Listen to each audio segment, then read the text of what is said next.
The design is very... Nadatna na tayo ng karma. Ha? Ano sinasabi mo? Coach, wala nga mga babae dito sa gym natin. Di kaya na-cancel tayo dahil dyan sa tactics mo na yan, ha?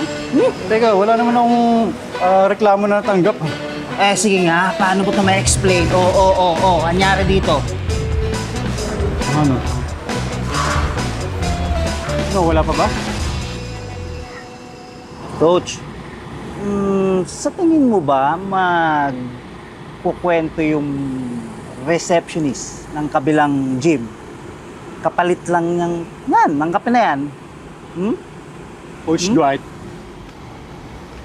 Alam mo, kape at charm lang yung kalaban niya. Ha? Walang panlaban dyan. Mukhang pumapalya na nga yung charm na yan pinipilit pa talaga. Sinasabi ka? Wala ang sabi ko, coach. Sana nga, alam mo, malaman natin yung dahilan kung bakit lumilipat yung mga kliyente natin dyan sa kabilang gym na yan, Tama, di ba?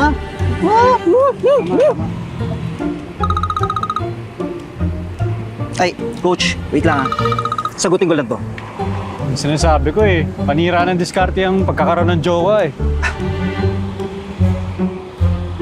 Coach, receptionist.